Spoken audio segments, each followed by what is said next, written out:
for another edition of the My WHIM Life show. I am Wendy Alexander, and I am joined by my sweet friend, Joyce Blue. We met several years ago via some kind of a networking thing of some kind, and really didn't make a super strong connection necessarily at that point.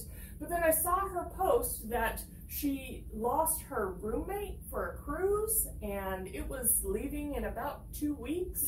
And I was in a position that that was a new adventure that I wanted to try out. So I answered her message and said, I'll be your roommate on a cruise. Let's do this. We didn't even know each other very well, but we had a great time, and I met some amazing people, which is literally what my whole life is really about, which is connecting people. So thank you for letting me be your roommate on a cruise last year.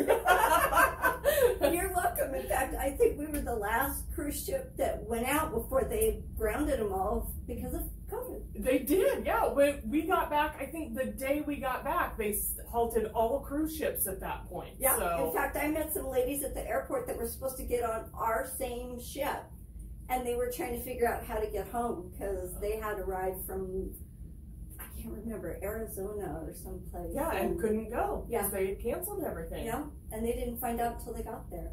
Wow, wow. Yeah. Well, I'm glad that we had the opportunity to actually experience it. It was my one and only cruise that I've ever done, so we'll have to see what the future brings. Maybe there's another one in your Maybe. future. I don't think the ladies from our cruise are going to let me get out of it.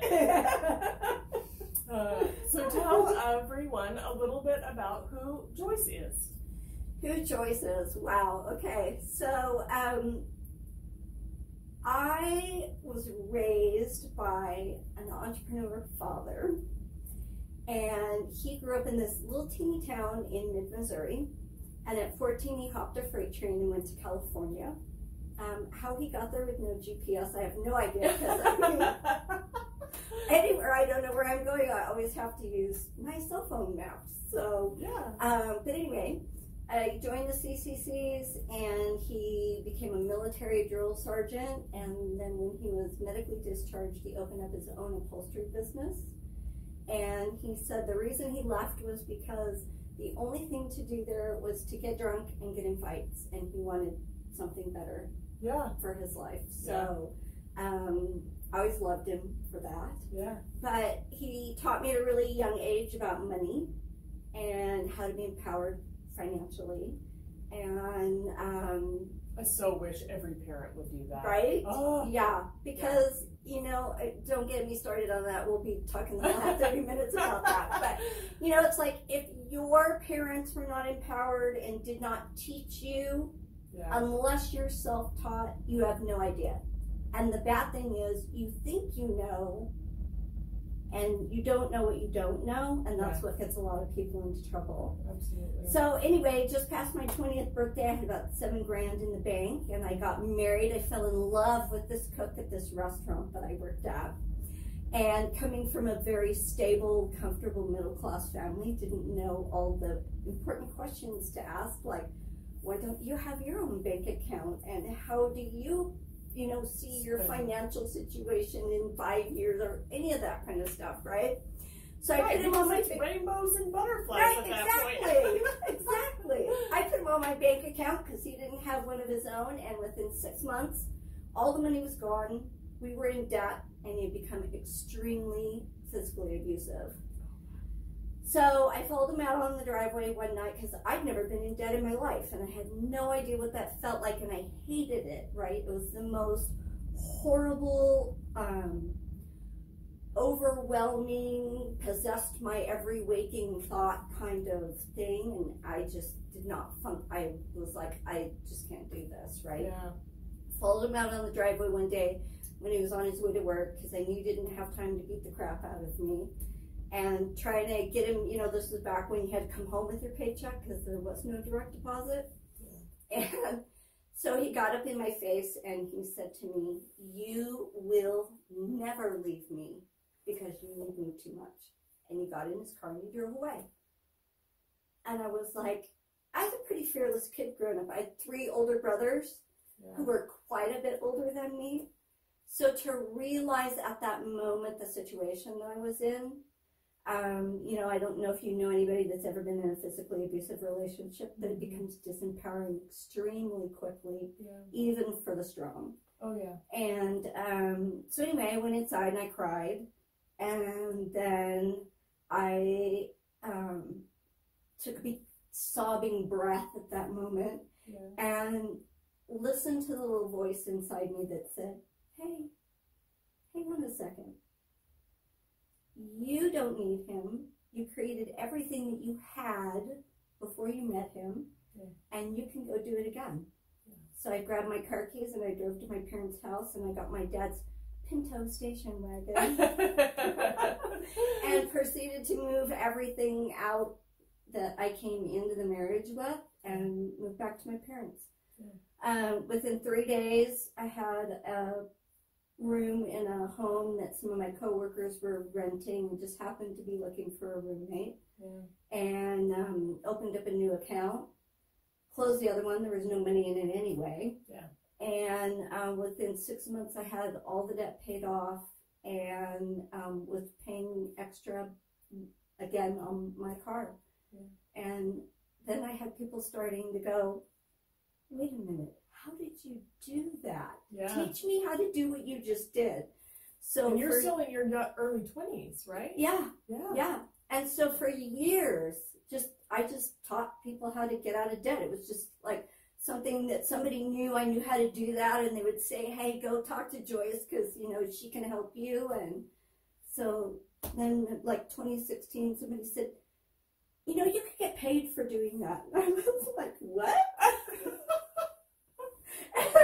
So I got into coaching. I started out as a life coach and teaching people how to get out of debt. And it just kind of like turned into neuroscience from there, and then morphed into financial services, and here I am.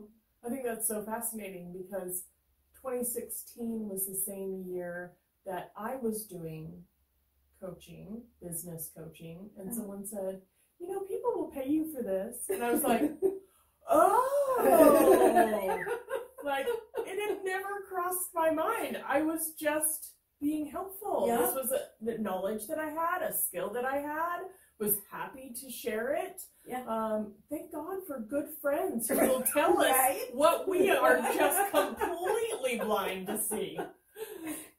Isn't it amazing how that happens? I love it. I love it. I love it. So backtracking a little to the abusive relationship, I totally identify with that. I was in a very abusive relationship, except for I let it continue for almost 10 years. Before I finally got out. You know, because I just didn't feel like there was any way I could do it on my own. Unfortunately, we had children involved, and I was like, I don't even have a full-time job. He doesn't allow me to work full-time. So how can I can't even make the house payment, much less electricity and, you know, all the things. I have no idea what I'm going to do. So I get that totally at the bottom. I am drowning in debt, and I have not enough money to just put food on the table, kind of a feeling. So it's tough. It's tough to make that call. It is. And, you know, it's like making the call is tough, but then that's just the beginning, right?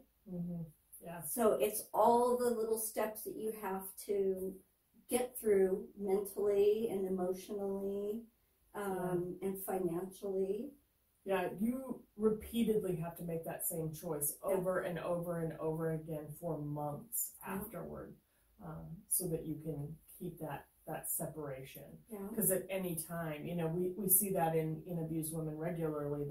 They get out and they go to the police and you know, when things are bad, but it's so easy to not make that decision the next day or the next day or the next day. It's much, much harder to do what is honestly best for you. Because that just seems it seems like the long road. And it definitely is the long road, but in time passes anyway. Right. I think that's the message that I would share from mine is that time is going to pass whether you are making the hard choices or the easy choices. Right. What do you want it to look like after the time passes? Right. You know? Right. Yeah. For sure. So 2016 is really kind of when you went, oh, I've been doing this my whole life. Now I'll get paid for it. It's amazing. Right. What was that first step? What direction did you go from there? I found a coaching course, and I love learning. I've always loved learning. Mm-hmm. And even now I have, I just finished NLP certification, and, it's like I'm always trying to learn something, either on the coaching side or the financial services side. As you know, you have to stay up on what's new and what's coming, and as well as staying connected to, the roots of why you're doing this in the first place. And so I'm always looking for like the next thing to learn. And so I hopped into that coaching course, and then I just started on the entrepreneur carousel where, this person's got this and that person's got that.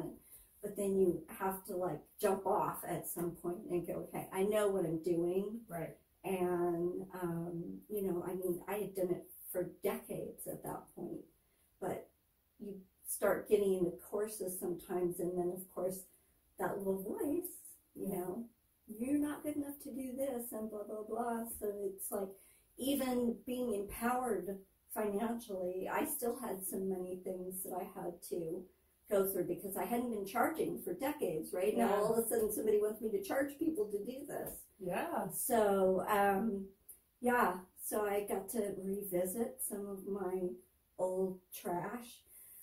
This is something that I found really fascinating as I started to get into neuro-linguistic programming and neuroplasticity and all of that kind of stuff. We're dragging stuff from our childhood, as you know. Sure. But a lot of the stuff that we're dragging isn't really ours to be dragging. So you've had kids. Yeah.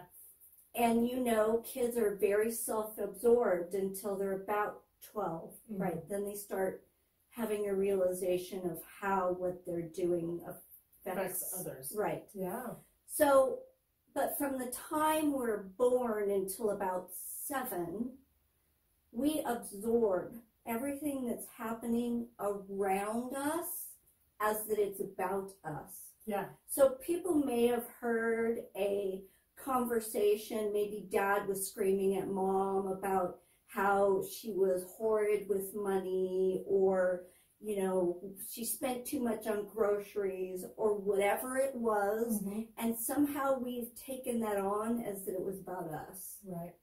And so sometimes trying to find the string to pull to unravel all of that can be a little tricky. Yeah. But when you find it, it's life-changing.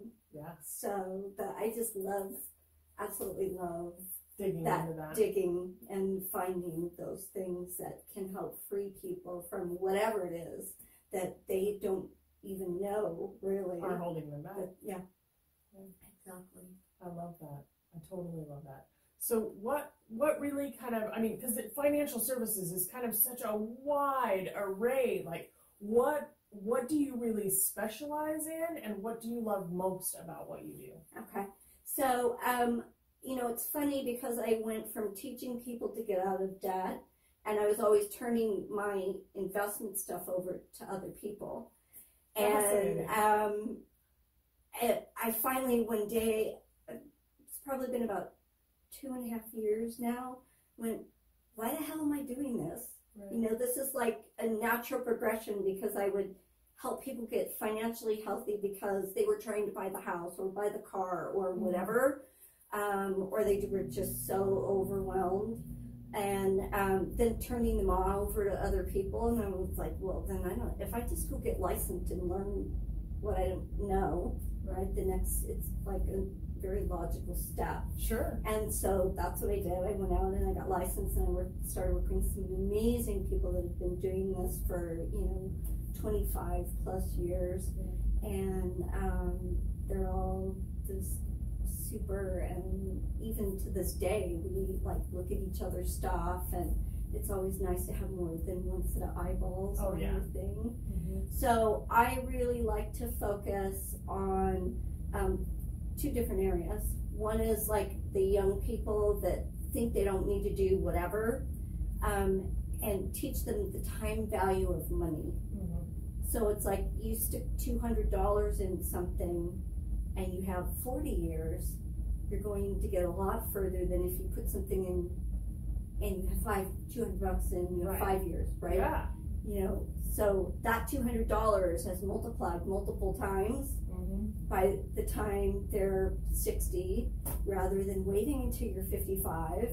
And then it's like you get to find out you can't retire at 60 or 65. Compound interest is a powerful thing. Yes, it is. Yeah, the power of 72 is like how long it takes your money to double, and how many times it gets to double before you retire. Yeah. So, and then the other one is working with people from about 40 up that didn't learn those things when they were young, right? And helping them really turn that around. There's some really powerful financial things that you can put your money in where it's safe and you have a floor. So if the market drops 50%, you may earn 0 that year, but you haven't lost anything. Right. They're used by the wealthy for the most part. It's not something that normal financial services industry, unless you have a lot of money to invest, will tell you about. And so the people that I work with, we work under Transamerica, which is like the broker dealer. And so we have a huge selection of companies that we can invest you through. So we're not just limited to Transamerica products or Pac Life or something like that. So I love that, because then I'm really being a fiduciary with your money and putting you where it's best for you, and not just what my company's selling that month. So that's awesome.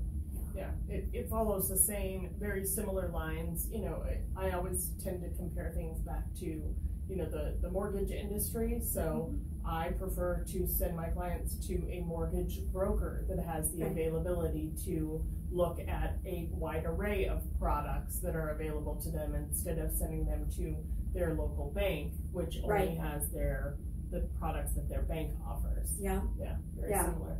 Yeah, exactly. I love that, and that was one of the things that I looked for when I looked to who I was going to align myself with under financial services, because if I go to get auto insurance, I'm always going to somebody who can look at more than one company. For sure. I think it's, you know, that's part of what makes free enterprise in this country really, really great, is that we do have so many options. I think people don't even know that there's options available. So having that opportunity to sit in front of them and have that conversation just to start is incredible. Love that. So where does the coaching piece of your business really fall in? What are some of those conversations that you really love to have?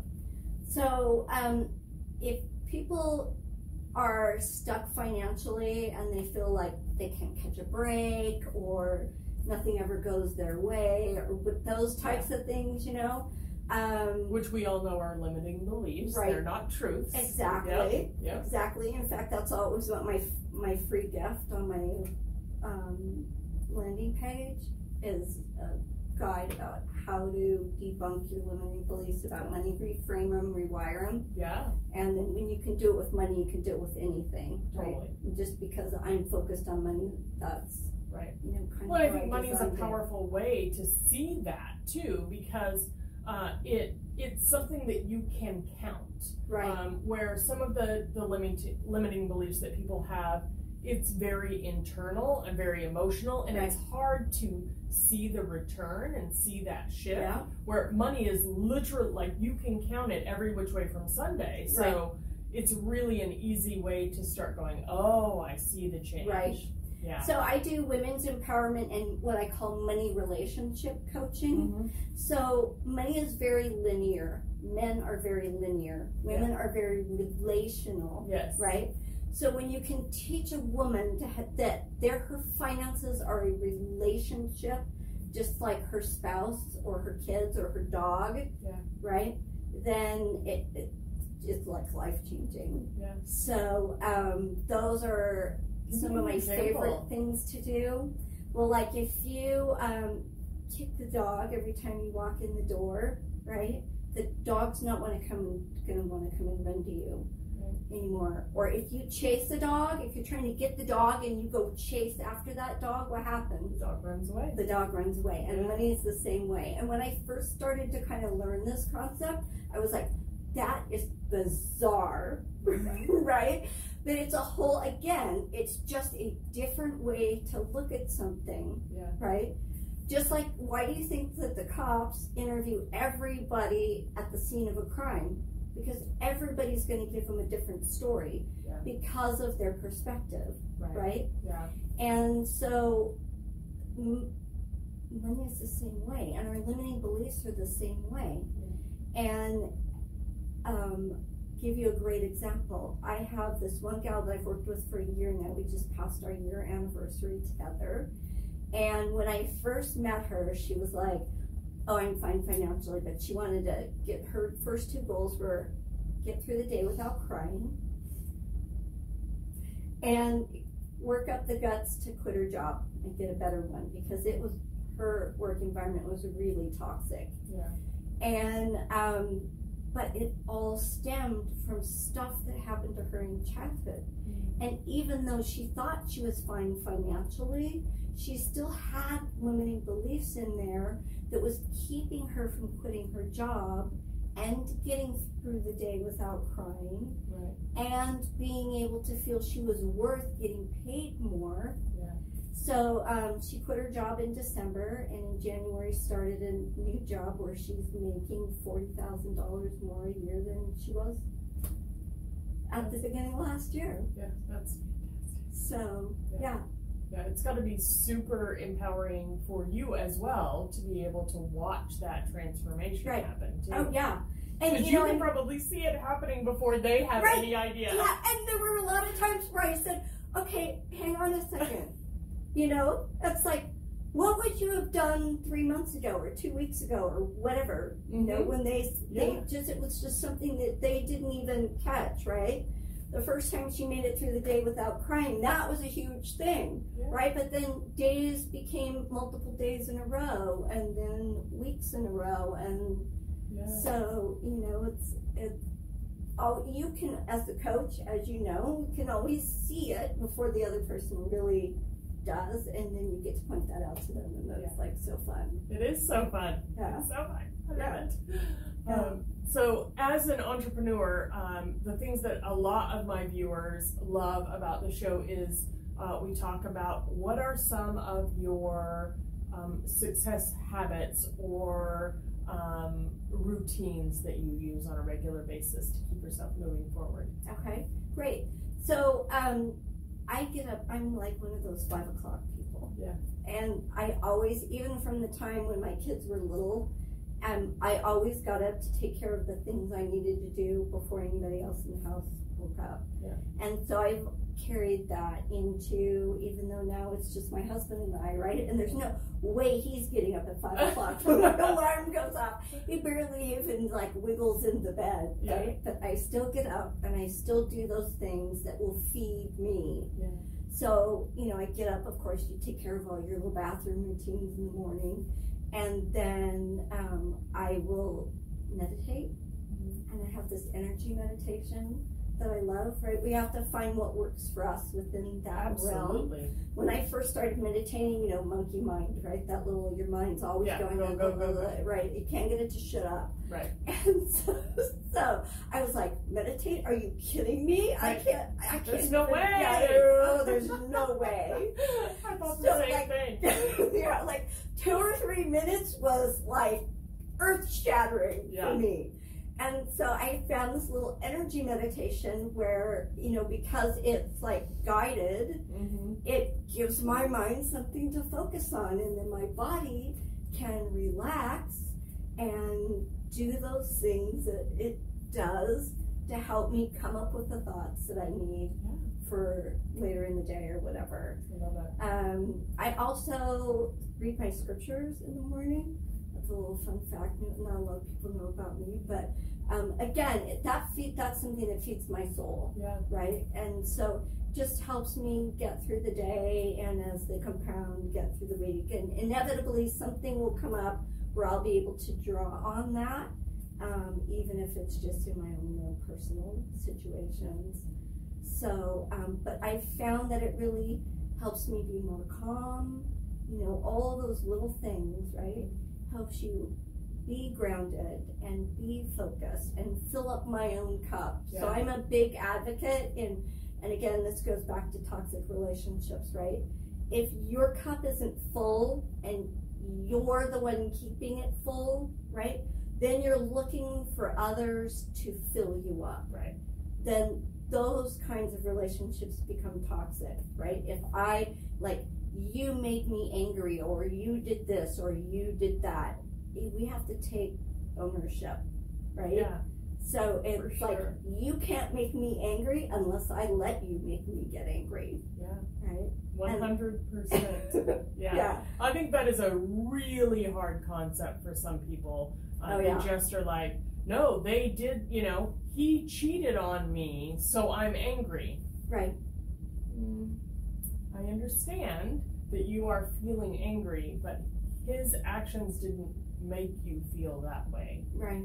You are responding to something that you've internalized is a negative thing. Right. So you are feeling that. Hold on to that. Right. Feel it. Right. And then we can let it go. But it's still not his fault. Right. You know? Yeah. And that's hard for some people. It is. Well, and it was super hard when I first started realizing that, right? And again, it's just a shift. And some things we just have to shift slightly to get to a whole different place. Yeah. Right? But, and some people go, oh, well, you know, I didn't want to cry. Well, why? Crying is okay, right? Crying is a release. I have this little thing that I do a lot of times when I'm working on video with people, especially in the beginning. I have a little black bag, and I have a big black backpack. Yeah. Right? And it's like, when those things come up, if we don't process them and let them go, those little black bags, they become that big black backpack. And then they become the big black suitcase. Totally. Right? Yeah. And then those are a lot harder to let go, and it takes longer, and I mean, you can still do it. Because at some point you're like, no, I need that. And you're like, oh, that's not good. Not good. Yeah. When you need an emotion or you need an experience to hold on to, learn really the lesson. Learn the lesson and let it go. Yeah. You know, it's like, if you're still holding on to it for some reason, then there's still a lesson or something about that you need to learn, and let it go. Yeah, absolutely. And it will change your life. Absolutely. 100%. Yeah. For sure. Yeah. So what are some of the things that you like to do to really keep you motivated during the day? Because as an entrepreneur, we get up and we do the things, and in the afternoon we're like, and I don't. No one's telling me I have to stay here, and it would be so much nicer to go have drinks somewhere at 2 o'clock. But what keeps you on task? Oh my gosh! So I calendar and I time block, and when I learned to do that, that was another thing that was like, I was like, no, that's not going to work because I have my hand in way too many things and I can't do that. And But no, it's great. So if anybody's out there wondering about, what to do, how to keep their days reined in, time block.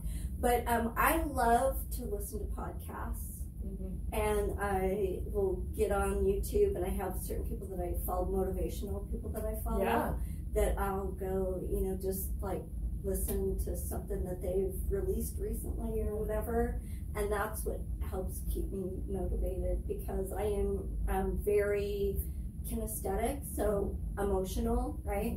And so those are the types of things that feed me and keep me going. Other people would be like maybe podcasts, or maybe they could go read a book or whatever, but I need something that will pump me up emotionally. So do you dance before you have something really hard to do? Sometimes. So I do too. I'll be like, oh, I really don't want to do this. We're gonna dance it out. And then, or I'll like walk around and like talk to myself. It's like, okay, you can do this. I know. And everybody's like, you are so weird. I know. Like, you know what? It's working for me, so I'm gonna keep on doing it. Absolutely. I love that. So speaking of podcasts, what are some of your favorites? Oh my gosh. So there's a gal out there, and her name is Nicole, and of course her last name is not going to come to me. Of course not, because I just asked you out of the blue. And so she has a great podcast, and she also teaches people how to podcast. This last year, she's been she lives in Canada, and I met her a couple of years ago at an event, but she has been driving all over the U.S. in a van, during COVID, and she's got cats in the van with her, and so sometimes her van's broken down, but I just love listening to her, and I like Man on Fire, and I love Ed Milet. He's always got great people on. Ed Milet. And there's one other money guy I listen to, and of course I can tell you what his thing logo looks like.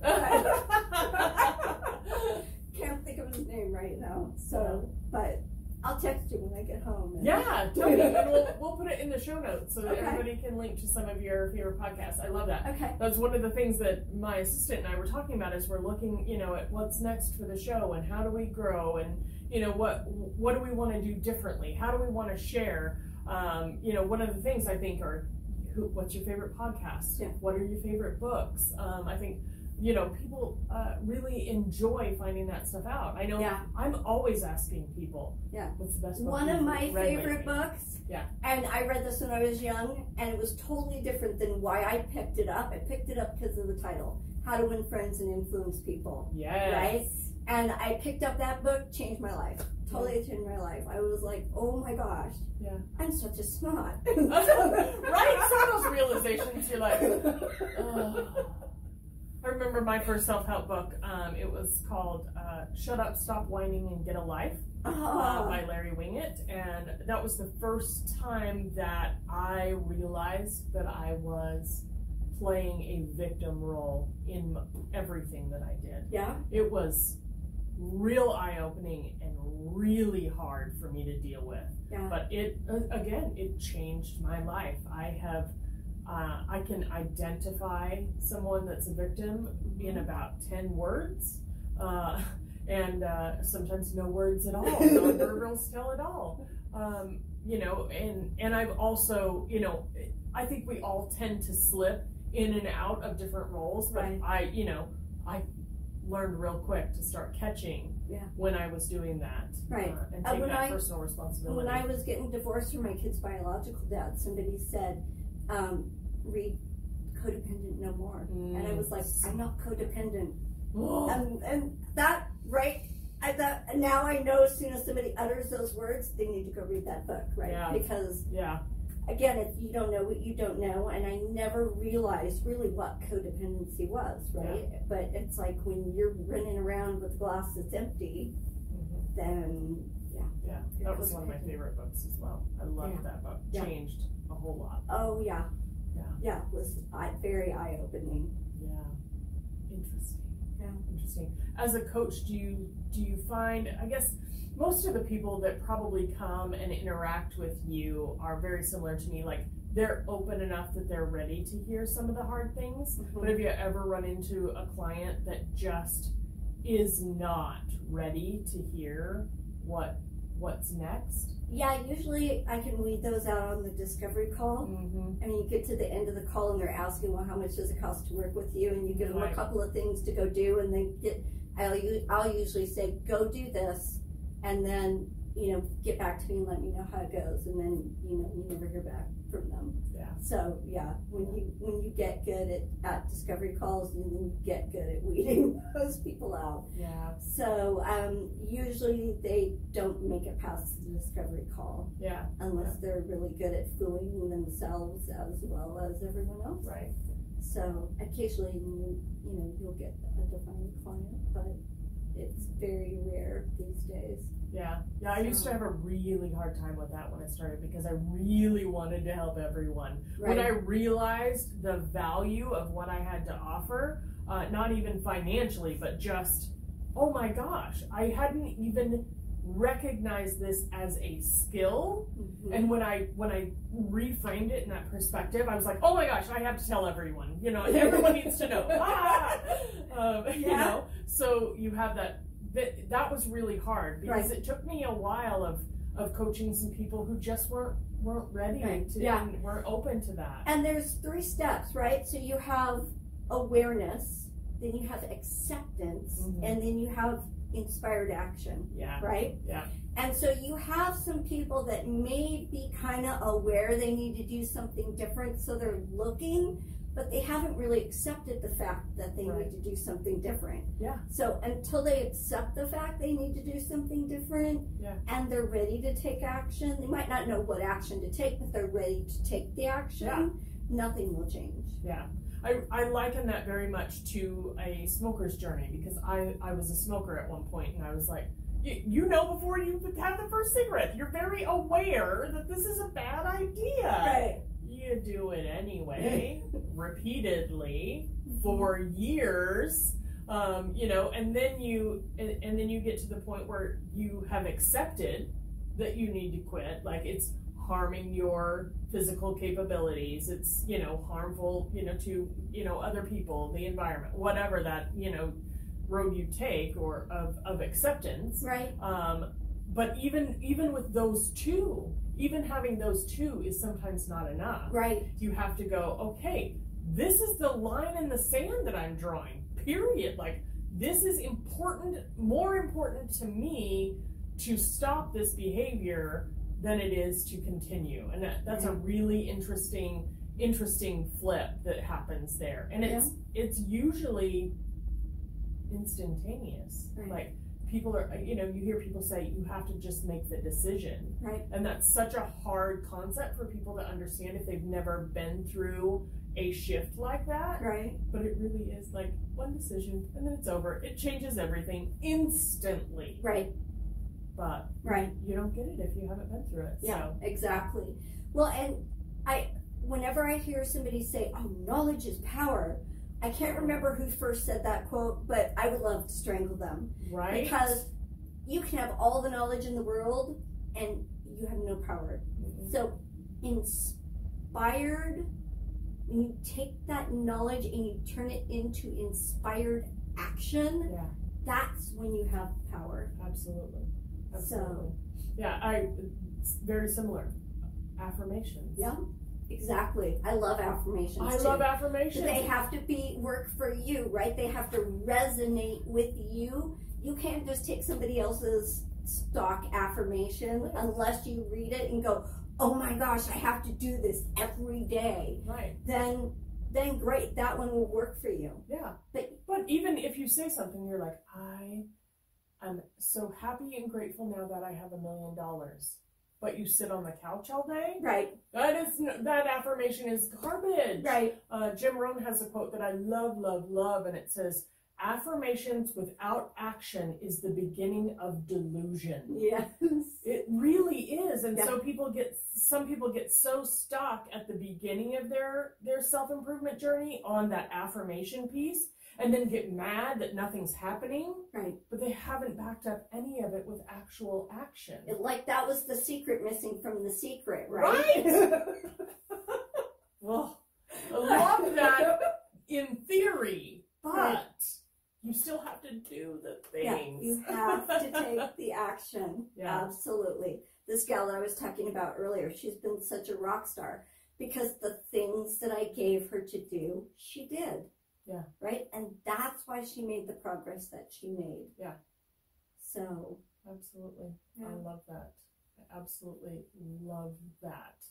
So tell everyone a little bit more about how we can reach you if we want to talk about our financial journey. All right. So, best way is to email me.